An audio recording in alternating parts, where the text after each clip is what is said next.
Hi, guys. Welcome to Real Food Recovery. We have an exciting episode today because we have a very special guest. And I'm going to say hello to Jamie and have her introduce him. How's it going, Jamie? Hi there. Very glad to have Tim Kaufman with us.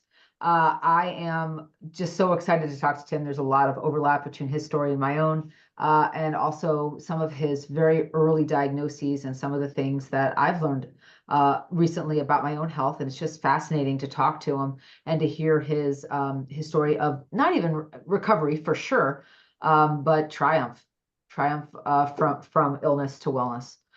Tim is known for his website and movement called Fat Man Rants. He was diagnosed with Ehlers-Danlos syndrome, known as EDS, in his early 20s. He was in chronic pain most of his life. By the time he'd reached age 37, he was addicted to fentanyl, alcohol, and fast food. At over 400 pounds, he was unable to perform simple daily tasks, and he had many chronic health issues and was almost immobile. He's lost interest in life and had almost given up back then. Tim started a journey to regain his health. He started to change one small thing at a time. He is now an athlete who thrives on a plant-based whole food lifestyle and leads a healthy, happy, productive, and active life that is free of all medications that he was once on.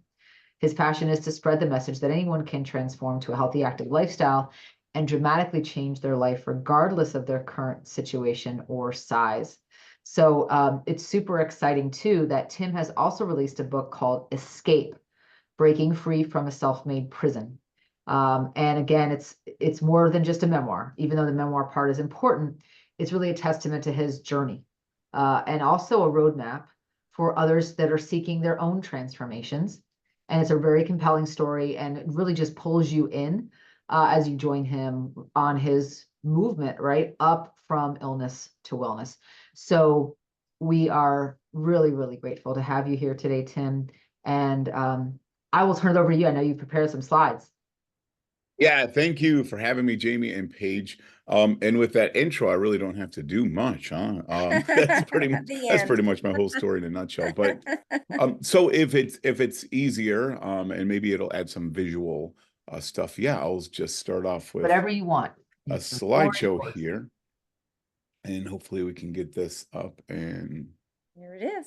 running. Okay, so we're good. Okay, so yeah, as you said, I'm Tim Kaufman, and it's kind of weird. I always put this mantra up here, and if I had to go back and choose my mantra, this it probably would have been worded a little more sophisticated. But I had a news anchor one time ask me if I could give people advice in one sentence, what would it be? And I said, I don't know, just eat plants and move your body. All you got to do is a little bit more than you did yesterday. And it turned out to be like almost like a trivial kind of line, but really it's pretty powerful if you actually put that advice into action. Um, it's so wild because I live in this small rural town, and I've always had this really private kind of life. And it seems like overnight, our lives just kind of blew up, and we're speaking all over the place. Actually, my story has been shared in Good Morning America, the Today Show, WebMD, ESPN. Actually, Stanford University has my DNA because they're running tests on it. And it's super cool and stuff, but at the end of the day, I like to remind people that actually the first question I ever asked for a reporter, she said, well, most people can't do what you did. What makes you special? And I said, there's really nothing special about me. I'm literally a fat guy that ate some apples. And it's funny and it gets people laughing at my presentations, but the reality is people need to know that before I even share my story. What happened to me is out there for anyone. It's literally just a decision away. I didn't have any magic pill, magic potion. I certainly didn't have willpower. I just learned how to value life. I learned how to put things in perspective, and I learned how to eat healthy, whole foods.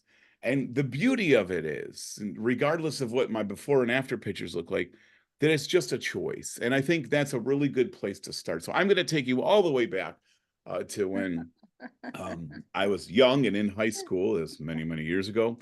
And like I said, I grew up in a town about 20 miles east of Buffalo, a kind of a rural town called Alden, New York. We're probably 50 minutes from Niagara Falls, if that puts it in perspective. And this is my now wife, but back then high school sweetheart. I tell people I like to show this picture because we had some really cool mullets going on back in the day. Um, so this is probably 11th or 12th grade. I grew up kind of across the street from a big farm. That's what we did as kids in high school. We worked on farms. So I started my farming career at the old age of 13 years old. And so, for the first few years working on the farm, I was getting hurt all the time. I felt like I was like a klutz or like I was accident prone. I kept twisting stuff and kind of popping stuff. And I just figured I was a klutz. Heather and I decided to get married at the old age of 19 and 20. And so I had to get a better job in the factory so I could support us. So I went into a big metal working factory where I started working over my head more. And every time I would reach up over my head, my shoulder would kind of pop out of the joint. And it had gotten so bad that when I would sneeze, just the pressure from my chest would actually dislocate that shoulder. So I had to go find out what was going on. I went to a doctor. They did an MRI and some other tests, and they said, "Well, your shoulder's really loose. We just got to go in there, open up your back, and kind of tighten up all the things that hold it together. We'll stitch you back up, and you'll be on your way." Well, when the doctor got in there, they started meddling around in there, and what they found out is that it wasn't just a shoulder problem. And I was diagnosed with this disease called Ehlers-Danlos syndrome. And I'm pretty fortunate because there's many different kinds, but I got the hypermobile kind, which Mhm. basically just affects kind of my joints and my skin. And basically what it is, it's a connective tissue disease where the collagen in my body is very stretchy, almost like bubble gum. So normally your joints are nice and tight, held together. Mine are super elastic and loose. And when I was young, it didn't really affect me that much because I could dislocate and I was very resilient and I had a ton of cartilage in between the joints. But as I got into my early 20s, it became a problem. They told me that the x-rays of my joints, my body looked like it was already 70 years old in my early 20s because of osteoarthritis, and all the cartilage had chipped away and was kind of just floating around in there. The prognosis for this was a pretty damning, to be honest with you, as a young kid starting a family. I was the big, strong guy, and we had all these hopes and dreams. And now they had permanent disability papers for me to fill out, along with the idea that I would likely be in a wheelchair by the time I turned 25. I never filled out the disability papers. I was able to keep working and I ended up changing careers into education. But this idea of being in a wheelchair, in the next few years, like obviously really bothered me. It changed our whole life. Another thing that changed our life was on the way out, I was prescribed a bottle of painkillers, and they were hydrocodone or Vicodin or Lortab, the standard kind of thing you'd get after surgery. Sure. And they may be great for acute pain, but my pain was chronic and it wasn't going to go anywhere. So I got tossed into the system of pain management instead of because the truth is EDS really can't be treated because it's genetic and you can't, as of right now, we can't change our genes to make the collagen stiffen up. So I was tossed into the system, and I don't want to, drag this out, but basically, over the next few months, I would take more and more Lortab. We'd up the dosage, we'd up the quantity, and as you know, you build up a tolerance, and what used to work really well and was very effective now does nothing. So we went from the Lortab to then Percocet, and I would run the same cycle. And then at the time in the mid 90s and early 90s, OxyContin was being prescribed like candy. And so I kind of got into the OxyContin. And again, it worked until it didn't. And I became highly addicted to these to the point where I was taking upwards sometimes to almost 100 pills in a day. Now this is over, probably a 10-year span I'm talking about here. My doctor was really concerned because all I did was complain about the pain. And he said, I want to try another drug with you. At the time, we had never heard of this drug. But I'm sure all your listeners had heard a lot about it. And the drug is fentanyl. Mm-hmm. So the idea of this was it's a transdermal system. So it's basically a patch that goes on your skin. And honestly, it seemed kind of harmless in the beginning, but I would be provided with this kind of constant drip of fentanyl, and it would be 24/7. So I wouldn't get these highs and lows and withdrawals. I would just have this nice steady flow of fentanyl. Along with the fentanyl, they said to keep using the tablets as breakthrough drugs, or they would say stay ahead of the pain. And the fentanyl was very, very effective, but unfortunately, just like the pills, it worked until it didn't. And the same kind of thing, I started getting really creative ways to get fentanyl. At the time, it wasn't monitored quite as well because it wasn't very electronic. They were paper scripts. Things were a lot cheaper then. You could pay cash for things, and no one knew about it. So I'm on this, path. Again, I probably would have told you that I wasn't an addict at this point, but I was 100% addicted to this stuff. I feel like most of the time I was withdrawing more than anything. But the weird thing about these narcotics is they make you really tired and lethargic, but you can't ever get a good night's sleep. And with the disease that I have, when I would lay down, and this still happens, like your body kind of spreads out a little bit, and that's when everything would dislocate. I can remember nights I would wake up and my kneecap would actually be on the back of my knee. Wow. My Wow. hip would pop so loud that it would actually wake Heather up. So nighttime was tough when my body wasn't stacked up and I could never get a good night's sleep. So I grew up in a house, a very straight-laced, conservative house. I never saw my parents drink, smoke. They only swore when I did something really stupid. And I don't know what caused me to do this, but I stopped at a liquor store and I said, I'm going to sleep tonight. I picked up a 1.75 liter of vodka. And that night before I went to bed, I took a handful of pills and I drank an entire liter. And I wish I could say that I blacked out. I woke up in my own vomit. I had alcohol poisoning and I learned my lesson, but that's not the way it goes. This would become my new routine. So I became an overnight alcoholic, and along with the opioid addiction, another one of my things that I used to love to escape with, and I would say looking back, it may have been my drug of choice, and that was food. The funny thing about food is it looks silly up there with alcohol and these hardcore drugs. But the truth is, I got the same dopamine hits off junk food as I did all this stuff, especially the opioids. I can remember sitting in Burger King waiting for my breakfast. I get that little flutter, that little excitement because I'm about to get my food. I'd get the food, I'd feel this relief, I'd eat it, I'd get my 2 minutes of happy. And then I'd look down and see the greasy wrappers and think, what did I do to myself again? And it was the same exact cycle. The difference was fast food and hyper processed food is everywhere. I once count over 40 stops on the way to work where I could get either hyper palatable food or fast food. No one judged me for the fast food. It was everywhere. It was cheap and I could get it anytime I wanted. So this became my drug of choice. And by the time I was 38, to say my life was spiraling out of control, it was already out of control. I had reached over 400 pounds. We actually don't know how much over 400 pounds that I got because the doctor literally couldn't weigh me. Metabolically, my numbers were a mess. I was dying and I wasn't going to last another year. My kidneys had shut down on multiple occasions. Aside from the painkillers, I was on just about 20 prescriptions a month, anything from a statin to I was on two different blood pressure medicines and a whole host of, things that they would counteract the side effects with the first medicine.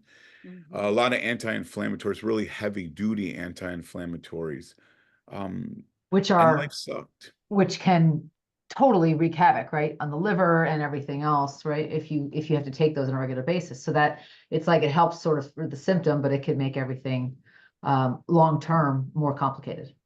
Sure, and actually, in my opinion, the complications were way worse than the original symptoms, because I was on a drug called Indocin, Mhm. and that stuff is so bad on my stomach. I used to have to take a stool sample like once a week to the doctor just to make sure I didn't have internal bleeding. It never occurred to me like this is probably not the best thing I should be doing, but Well, in but any no, event, doing what you got to do to survive, right, at that point, to feel okay enough to live.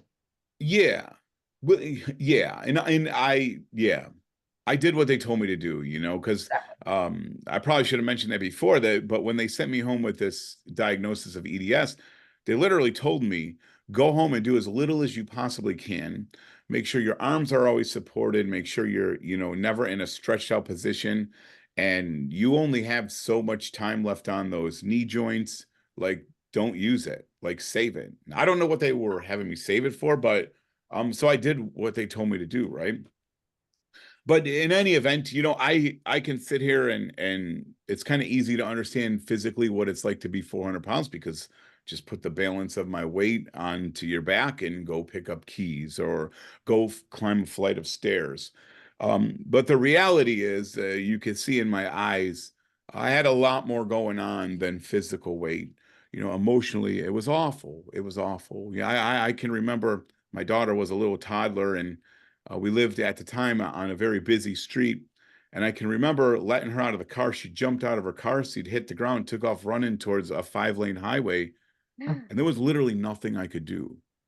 I had to just hope that my wife would get around the car fast enough to stop her. As she got older, she played basketball and my son played sports. And I can remember times that the basketball would roll right by my feet and I physically couldn't bend over Yeah. to pick it up. I had gotten so bad that I couldn't sit in a car for more than 20 minutes. I would start vomiting all over from the nausea from all the drugs I was on. So I don't know what I could say to tell you how bad it was emotionally to be so unhealthy and so weighted down.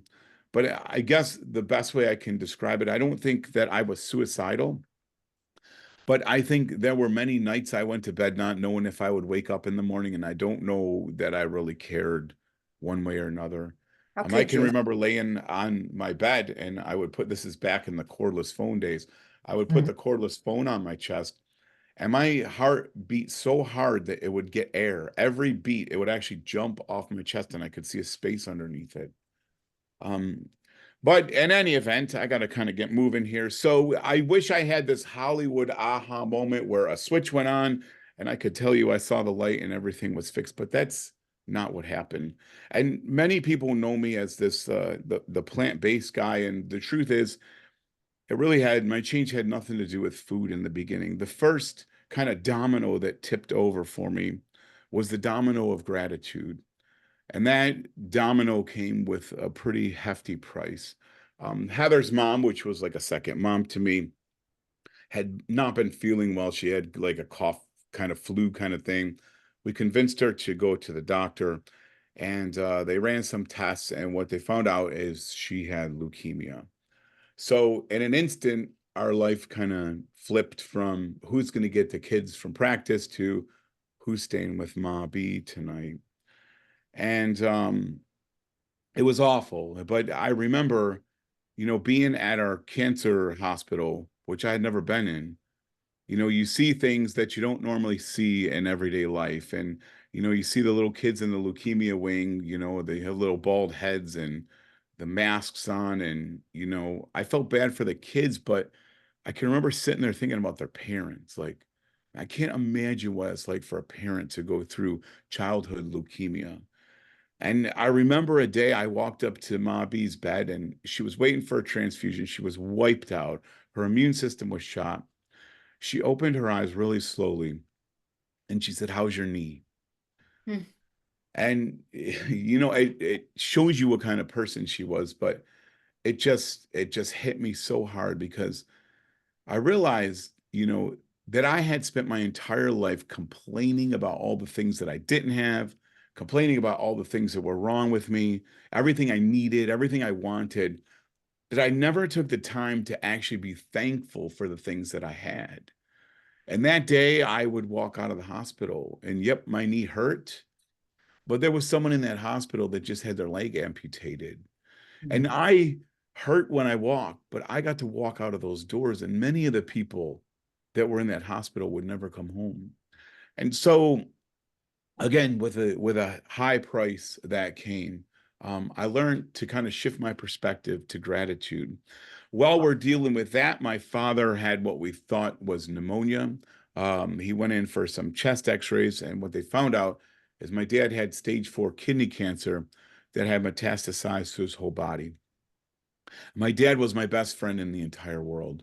We did everything together. We hunted together. We fished together. We fixed stuff together. We built stuff together. He was my best buddy. And just like that, the doctor said, my best friend has 6 months to live. Mm. And I think that was another one of those dominoes to realize like we all say that life is precious. We all say we're not promised tomorrow. But until it really stares you in the face, you really don't grasp how sobering that is, that every day we have is actually a gift. And that is another shift in perspective, another one of those dominoes that life is precious and we're not promised tomorrow. My dad did not make it 6 months. He made it 6 weeks to the day of his diagnosis. He would lose his battle with kidney cancer. And shortly after that, Heather's mom would lose her battle with leukemia that would turn into lymphoma, and ultimately a brain tumor would take her life. And just like that, our two most favorite people on the planet were gone. Um, and it shook me, obviously, to my core. But you got to kind of keep going in life, and especially with kids, we had to kind of glue fake smiles on our faces and get kids back into sports and stuff. And I I don't know, what made this kind of morning particularly different than any or special than any other morning, but another one of these dominoes that tipped for me. I had gotten to the point where I couldn't put my socks and shoes on myself anymore. And I kind of, had dealt with the idea that these were the cards I was dealt and I was playing them as well as I could. But for some reason this morning, Heather put my sock on me and she kind of tapped the side of my leg and she goes, "You're all set." And when our eyes connected, I got all these visions of like her planning another funeral. Again, it wasn't like about me dying. Like I had already dealt with that, but I just couldn't see her having to plan another funeral, the third one, and so close. And I'm like, man, she's going to have to do all the thing where you go pick out the casket and you have to write the obituary in the paper and all these things. And I'm like, I gotta just try to get some space so she can get a rest from planning funerals. So my goal that I set out to do was not to get healthy. It was just to space out funerals. Mm. Because I thought my destiny was already written and that's the way it was going to end. So I did what really smart people do for medical advice. I went on YouTube and found a really inspirational influencer. And I No. found this guy, he was just as big as me, he was over 400 pounds. He gets this thing called bariatric surgery. And just like that, he loses a bunch of weight in less than a year. And now he's out walking and running. And I think the guy actually ran a marathon. To this day, I still cannot find the video. I don't even know where it went. But yeah, so this is back in Yellow Pages day. I found a company that was going to do the surgery for me. I had to go to some classes and a couple seminars. The only thing I had to do was have my doctor kind of rubber stamp it and sign Mhm. off on it. When I got to the doctors that day, my blood pressure was 255 over 115. My resting heart rate was over 125, and he thought I was going to stroke out right there on the Right table. there, right. He said, not only am I not signing for the surgery, he goes, we need to call 911 and see what's going on. But my heart rate did kind of slow down after a while, but he was worried about all the drugs I was on and stuff, what the anesthesia would do, and he didn't know if my heart would make it through the surgery. So I came home frustrated. I came home angry, but there was a little piece of me that also got off the hook because I did what I had to do, man. I tried. Now it's not my fault. Now it's his fault. But I went to bed that night and I could not stop thinking about a conversation Heather's mom had with the doctors at the end. And I don't want to get into the details because we don't need them. But, when she had the brain tumor, it was very visible and she kept going back for radiation. And finally, the oncologist finally said, Carol, why do you keep coming back for this radiation? And she said, I just want to be here for my family. And I couldn't like unhear that, and here every day I'm just kind of wasting my life, kind of waiting to check out. And she did everything she possibly could to just stay one more day. So out of respect for her, I said, I have to do something. So at the time, this was Atkins. I don't know if it would be keto or carnivore diet now, but it was right up my alley. We had raised all our own animals. We grew all our own meats. I love cheese and grease. And so this was the perfect diet for me. Along with that, I put a chair there because I was pretty crippled up by this time. I was canes, crutches, braces, you name it. I had a whole like medical facility here. And at work, I stood up out of a chair and I actually split the chair right in half. I was embarrassed. And when I went back to work, one of my colleagues had got me a new chair and said, oh, that was old anyways. But I knew that if I could get out of the chair once, then I could do it twice. And so when I look at my exercise, I kept a little journal, and my exercise for my first day was chair times 2. If I'd sit in my chair, I'd stand up, I'd sit down and stand back up. And today that seems crazy, especially not even 2 weeks away from finishing one of the most toughest Ironman races on the planet. But I essentially doubled my exercise, my workload for the day. And along with that, I did everything wrong with diet, but at least I made a connection between what I was eating and I was actually being conscious about it. So I think, I know I'm sharing my story, but I think this is a good time to tell the listeners that, a lot of times we get stuck in these ruts, and I was in one for decades, and we don't make a move because we don't have it figured out, or, we gotta, do more analysis on it or get more feedback. The reality is do something. For me, most of the things I've done have been wrong, but I did something, and that something will get momentum so you can start adjusting later. And I think that's an important takeaway here. But in any event, I did lose some weight on this. I still felt like crap, still was not getting off any of my medicines, but I stumbled upon this film on Netflix called Fat, Sick, and Nearly Dead. Had no clue what this film was, but basically Joe Cross comes to the US from Australia. He consumes nothing but vegetable and fruit juice out of this juice machine for 60 days, loses a bunch of weight, but more importantly, he gets off all his medicines, he heals himself from an autoimmune disease, and he inspires a whole bunch of people to join in. Now, to be honest with you, I wanted what Joe had. I didn't really pay too much attention to what he was doing, but I can tell you that vegetables weren't a part of my diet unless you consider McDonald's French fries. And for some reason, if Joe would have been, I put in my book, if he would have been putting raccoon turds in there, then that's what I would have done. I didn't really care what was in the machine. I cared about the results. And the one thing that this did for us was it taught us how to shop. Up until now, I was getting fast food probably 4 times a day. We would eat out a couple times a week. And then, it would get all supplemented with Totino's pizza rolls and Hot Pockets, anything in a box, even the box fried chicken and things like this. We didn't really know how to shop. But, here I am on this juice fast, and I'm literally, over 350 pounds waving kale across the store to Heather. It's on sale. We should stock up. So, it started teaching me how to see produce in a different way as the benefits I got out of my food. So, we're kind of getting short on time, but what happened is the first 3 days were awful. I was starving. By the fourth day, my hunger kind of subsided. And by the fifth day, jeepers, I'm telling you, I've told this story probably close to 1,000 times. I still get choked up and I get goosebumps talking about the fifth day. But that fifth day, I woke up in the morning and I was in the exact same position I had fallen asleep in. And that was a miracle to me. Like that was all I wanted, was to be able to sleep through the night, not be in pain and not toss and turn. And this is 5 days. Mhm. As time went on, my eczema would get better, my sleep apnea, my acid indigestion, acid reflux. I started seeing clear. I started thinking better. I started getting more energy, all in a matter of a handful of days.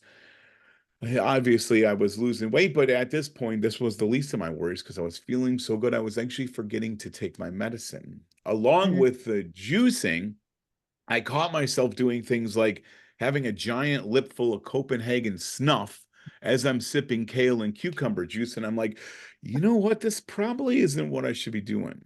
One thing's got to go. So health is kind of this, it's not just bringing in good, right? It's getting rid of the things that are bad. And like I'm going through all this and I'm still like poisoning myself on the other end. It really gave me the kind of motivation to get rid of the things that were hurting me and at least make an effort to get off the drugs and the alcohol and all this. So it was kind of like this holistic kind of snowball that turned into my road for health. So I can't juice the rest of my life. I realized this by late in the fast in the days 20 and on. I'm like, what am I going to do? But because I watched Fat, Sick, and Nearly Dead, a film called Forks Over Knives showed up in my feed. And I tell people that Forks Over Knives didn't just save my life, it gave me a completely new one. I learned that I could eat all the things that I was juicing with the fresh vegetables and fruits. And along with that, I could add in whole grains, legumes, nuts, seeds. And didn't even know it at the time, but I had the recipe for this plant exclusive diet. What I learned is, the whole food part, the closer to food is to nature, that's where I want to eat it. So you take a thing like an apple is awesome, but then when you turn it into applesauce and you kind of process it and throw some sugar in it, it gets a little worse. And then when you put it in a homemade apple pie, it's a little worse. And by the time it gets to a McDonald's deep fried pie, it's not even apple anymore. So I just learned that I should eat as close to nature as possible. I fell in love with the science. I'm kind of a techie kind of guy, anyways. So I love reading research and stuff. And I found these breadcrumbs that, why don't we know about diet? Why did I lose two of my favorite people and not once did they mention diet? Why did Mhm. my doctors never mention nutrition to me when my body was it was overfed, but it was undernourished because I wasn't getting the vitamins, minerals, and nutrients my body needed to fix itself. And just in the first couple of weeks of my juice fast, I kind of already learned that my body didn't want to be sick, right? It wanted to be better. It wanted to heal itself. It just didn't have the tools. And now it was being provided with the tools. Along with all the science and the things that came around with it, like the China study and stuff, I also started seeing things common sense. We feed 20 pounds of bird seed to the birds in the backyard. I feel like almost every day they eat 20 pounds. And I teach aerospace, and I know that if that bird even gains a half an ounce of weight, it's not going to be able to fly. And so, I'm standing there watching Heather one day, and I'm like, she doesn't have to portion their food out. She doesn't have little Jenny Craig cubs back there. The birds eat all they want and they fly. We have 650 acres of corn across the street from my house. The deer have all the food that they want. I have never seen a deer with a muffin top, and I've never seen a bird in my backyard in a motor scooter. It doesn't happen. And so what hit me is that, maybe it wasn't the quantity of food that I was eating. I just wasn't eating the food that was designed for me. And I don't think fast food is designed for humans. But on top of that, with the food changes came some movement changes. I'll kind of buzz through this real quick. I like to tell the story because I think it's important. Everyone has a different starting place, and Heather came up to my rocking chair. I had my knees on ice, and I was hurting like usual. And she said, "Do you want to go for a walk?" And I said, "What the heck did you do to the car?" She goes, "Nothing. There's nothing wrong with the car." I'm like, "Well, why would you want to walk when you have a vehicle in the driveway?" So she convinced me to go for this walk with the kids. And the idea was we have these trails by our house, paved. And we were supposed to walk out about 3/4 of a mile, turn around and come back, giving us a 1.5 mile walk. I did not make it to the turnaround. I had to sit on this rock, and my wonderful children captured this magic hallmark moment for me. I was in severe pain. At this point in my life, I had immobilizers on, so they had my knees like locked right out. So it's like I was walking on sticks. I was kind of humiliated. Heather had to go get the car and come pick us up, with the kids. But something in my head wanted to go finish that walk. So I healed up and I went back and finished that walk. And I would ultimately start walking every weekend, doing exactly what the doctors told me not to do. 1 mile would turn into five, five would turn into 10. And then I started getting my family involved in all these adventures. I started being a better dad again, and actually being involved with the family. And these kind of things, I will glaze over this really quick, but another one of my dominoes, my cousin came over, and I'm sure everyone's heard of, he had this beautiful picture from the summit of a mountain in the Adirondacks, the high peaks. And he said the cliche, like, "Oh, a picture doesn't do it justice." But he said another sentence to me that I think changed my life forever. He said, "Do you realize how few people actually get to see this summit with their own eye?" And I'm like, dang. So I called my doctor, the same one that denied me the surgery, and I said, I'm in these immobilizers. I'm going to be climbing a mountain next year, so we got to do something." And instead of laughing at me or telling me to sit down, he said, "Okay, let's work on it." So they casted my legs, and they made me these really fancy titanium braces. And I started climbing stairs, and I could only do a few stairs at once. I found a school. After work, I'd go to the school and just start walking stairs. And I spent the whole winter, 5 stairs turned into 10, turned into 20, till I was actually timing myself. And in 2009, I was able to summit my first high peak. And I was very self-conscious of the brace, so I had one brace still on. I kind of got it hidden with my other leg. But I stood up there, and I thought, man, they were wrong. Like, I'm supposed to be in a wheelchair, and I'm standing where so few people get to ever see. So it was an amazing day. It showed me that things weren't as impossible as they seemed. And to this day, we spend so much time. We'll likely retire up in the mountains someday. Again, getting my family involved. It's easy for me to look really smart and tell you that, well, yeah, this was a no-brainer. Like, the foods I was eating was driving the inflammation out of my body. I stopped eating anti-inflammatory foods, which, in my opinion, are going to be salt, sugar, oil, animal products, these things that were inflaming my joints. Not only was that out of my system, now I'm bringing all these dark leafy greens, and they're just driving the inflammation out of my joints. But at the same time, the more fit I got, the more strong I got. My muscles started taking over where my weak joints were letting me down. And the thing is, by casting, bracing, all the things that they had done, my whole body had went into atrophy. So now that my muscles were developing and the inflammation was going, it literally changed my entire health. This is my favorite finish line I've ever crossed. I asked Heather if she wanted to run a 5K with me. And she said, "Isn't that like a marathon?" I'm like, "I don't think so, but let's start training." We worked really hard. We got to the end of this race, and we were so emotional that people actually thought we got bad news while we were out on the course. On the way home, I gave her a nudge and I said, "Hey, how about a 10K?" She goes, "I almost threw up on my new sneakers. I am not doing a 10K."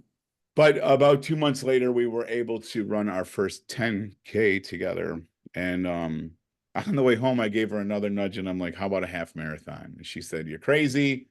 This is where I'm checking out. I am not doing a half marathon." It was weird because I had my handicap parking pass on my dresser. It was about to expire in September, and I thought, How cool would it be to park legally in a handicap parking spot for my first half marathon? I knew it was going to be super tough, so I taped a picture of my mom, my mother-in-law, my dad, and my family. I had another friend that was struggling with cancer.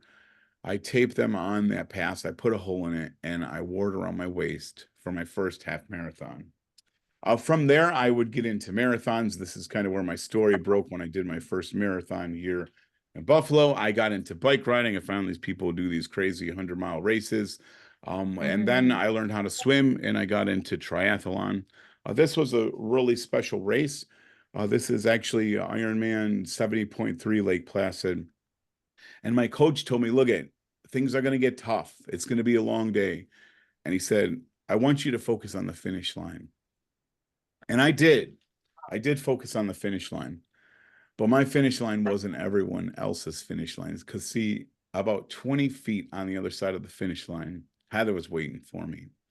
And I feel like my whole life, every time our eyes kind of locked in, you could just see the sympathy. She always felt sorry for me. She felt helpless because she didn't know how to help me. But you run around this oval where the miracle in Placid happened, and our eyes connected, and she was so stinking proud of me. It made the day like so worth it. And yeah, I have a lot of medals and letters from governors, and we've been in films and podcasts, and this stuff is all cool. But really quickly, I'm going to take 2 seconds because this is probably the most important thing that I need to say. You know, what really matters to me is not all that stuff. That gets me on stages and stuff. But I told you guys about this walk. My kids had to come pick me up. We would get together again on that trail. And this time they were crewing me for my first 50-mile ultra marathon. And we did that together. And it was such a cool thing. I told you that Heather put my socks and shoes on me. I got to return the favor because she was struggling with her backpack, and I got to help her put that on. But we were 6,700 feet in the air because we just summited Mount Washington together. Metabolically, you know, my triglycerides were 259. They came down to 74. My cholesterol was always over 300 on Lipitor. It's actually lower than 117 total now. I think it's at about 107. You know, this is probably something that we should be concerned with because in 2009, my insurance company just for pharmaceuticals. This is not for procedures, office visits, and this is just for medicine. $20,000. In 2015 and 16 combined, after I adopted this lifestyle, they spent $120, and that was on B12, which I totally could have got over the counter, but I figured they should pay for something. My choices always hurt the people around me. But when I started making good choices, they also affected the people around me. Heather ended up shedding 90 pounds. She's turned into a very competitive runner. In fact, Saturday, that same ultra marathon, she's going to take a stab at a 50-miler and hopefully bag her first 50-mile ultra on Saturday. And I'm going to get there. I'm going to get to be a part of that. I'm going to run her in from like mile 38 to 50. And Cool. like, that's what this is about. It's not about medals and stuff. It's about the experience. I don't have to bore you with all this stuff, but basically what this is saying is America is getting sicker and sicker and sicker, but we're spending more money and we have better technology. I believe it's time to stop looking for the cure. We need to start looking for the cause. And I believe that cause is right on our plates. So I think we probably yeah, I guess I could mention this. I went at this 100% for my health. But what I've learned is it's better for the environment, obviously better for the animals because I don't eat animal products. And I showed you a really good example of the economy. I don't think we have so much of a healthcare crisis as we do a food crisis. So let me stop there because I kind of went a little bit over here. Yeah, we Jamie, have time. Yeah, we have time for a question or two before we have to close here. But Tim, that's a really great story. One of the things that I think is really interesting here is the fact that, you know, you had such an effect, right, on the people around you, not only your community, but your family, and they're achieving their fitness goals that they had never thought they could or would want to achieve. They're now achieving, which is really inspirational. What would you say is for you now the thing that you do daily that you almost take for granted, and when telling your story now, that you're realizing, wow, I couldn't do that 20 years ago? Yeah, well, so it's not going to be a physical thing, unfortunately. That's probably textbook is like a physical, just put my shoes on. But um, probably probably the thing that I try hardest not to ever take for granted is how I feel in the morning. Um, I used to go to bed and I loved sleeping, like I loved being in bed because I didn't have to, I wasn't responsible for anything. And now it's like, man, I have trouble. I get up in the morning at like 4:30 and it's like I can't wait to see how the day unfolds. And the idea to go from how fast can I get back into bed to check out, pass out, blackout, to how fast can I get up in the morning to see what life has to offer. That's what I don't want to take for granted. And all the other stuff is just details. Yeah, beautiful.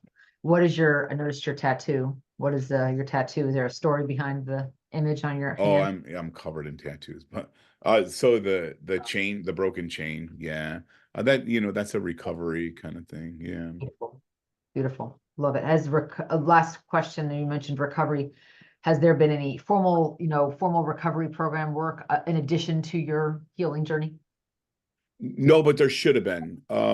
Yeah, I let my pride and I let shame um kind of lead my way with that, and I shouldn't have. I work in the public sector, so it's funny when we're in it, we think that we have everything hidden, right? We think we're the only ones that know, but the Yeah. reality is, people knew, and I should have checked myself in. And but if you struggle with addiction, there's help out there. I, you know, that's a whole nother podcast, but I think the biggest lesson I've learned with addiction is that, you know, we can't, abstinence isn't going to work. It's just like your diet. Willpower is not it's gonna get you a little ways, and it has to get you a little ways, but it's not sustainable Not because a you're gonna lot. break. So like from the food aspect, is people need to put energy into their environment rather than their willpower. And if you could set up your house, your refrigerator, your cupboards, however you got to do it to set your environment up so it's a safe place for you. If you think you're going to, go on a kale diet and put a bag of Doritos in your cupboard, you're not going to touch, you're going to fail. So work on your environment. Same with recovery. Abstinence is important, but that's going to take you so far. You need to work on connecting with people, community, find a passion, find a purpose. Get up in the morning with a reason to not do those things rather than just looking at, I don't want to ever have a Snickers bar again. And I'm sorry, I'm talking too much, but this is so important that people understand this. We've been doing this for 12 years. I see people take off perfectly. I hate using the word fall off the wagon, but if you want to make lifestyle sustainable, if you want to make any habit sustainable, in my opinion, the only way to lock it in to have a sustainable change is to set your life up in a way that it depends on that change. I Mm. can't do anything I'm doing now unless I eat healthfully. I can't ever go back to the way I was eating if I want to go pace Heather. If I want to, even this morning, we got up at 5:30 and went for a walk. If I go back to old Tim, I can't do that anymore. My sustainability comes from the life that I have built. And I think we always kind of get it backwards. You know, don't get habits just to get habits. Build habits that will build you a new life. And once you love that life, you'll never go back. Sorry about that. I just wanted to ask a quick question. A lot of people watching this might think, oh, wow, that's a phenomenal story. He's done what they would consider maybe something miraculous or unattainable to them. What do you say to the person who feels like I could never do that? I could never change to unprocessed food. I could never give up my holiday treats or, you know, special foods that I love. He just has some type of special, he's just wired differently than me and can do hard things. I can't do hard things like he did. Then don't. Um, don't do it, don't because the reality is if you would have went back to me, 12 years ago, sitting on a couch, literally, like I'm not kidding you, like not only were my hands nicotine stains, but my arms actually had grease stains on them from all the greasy tacos and stuff I'd eat. And if you would have said, "Hey, have a kale avocado salad for lunch," one, I wouldn't have known what either one of those are. Two, I probably would have slapped you with a steak. So I think it's real easy to get caught up into, and this is partly why I hate doing all the activity stuff, especially for Ehlers-Danlos patients. You don't have to do that. This and I started saying this that anyone can do this, and here's why. If you're not ready to give up XYZ, don't. But what can you? Like, what can you do one little thing today to make your future self a little bit more healthy? No one wakes up one day and says, I want to be a junkie and I'm going to take 5 years to end up in a ditch with a needle in there. No one does that. We fade very slowly with repeated, consistent decisions. And the beautiful thing about that is we can do the complete opposite with good choices. You don't have to give up that Sunday, but do one thing today to make your future self a little healthy. And what happens is when you get those little mini wins, they start building. For me, I told you it was a broken chair. Like I didn't even know what a 5K was. I just knew that I wanted to be able to walk to my mailbox. Like that's it. And so honestly, it's the same process. Like changing your life is the same process. There's only one factor, whether you want to lose 500 pounds, 200 pounds, 50 pounds, or no pounds, because there's many unhealthy people at supposedly healthy weight. None of that matters. The process is exactly the same. The only thing that's different is the time to get there.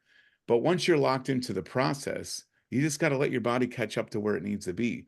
And I think that's why I share my story.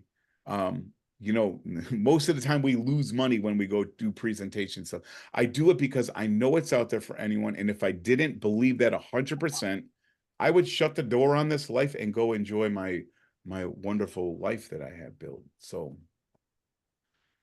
Beautiful. Anything else you want to ask Jamie, since I know we're about out of time? Any last questions that you have? Yeah, I think that the only thing is, it's an inspiring story, and there's many, many more questions I'd like to ask, but unfortunately, we are out of time. But I think that the biggest thing that we can take away right from Tim's story is the overarching theme of getting those processed, ultra processed foods out of your life, whatever that looks like. Yeah, start there, whatever that looks like, and once you do, the sky's the limit. And drinks too. The CDC right now says that right now these sugary drinks from these companies like they're and people don't realize what they're doing with it. It's just a frappuccino or whatever they have. So yeah, processed food and sugary drinks. So those are the two. If you could do one thing to get them out. Agree. Love it. Agree. Thank you so much for your time. We appreciate you, and we really appreciate all that you're doing for our world out there by spreading this message. And we look forward to our listeners hearing what you have to say. So thank you again. And if you want to know more about us, you can find out about us at realfoodrecovery4u.com. That's the number 4 and the letter U. And we hope to see you next time. Thanks, guys. Bye-bye. Thank you.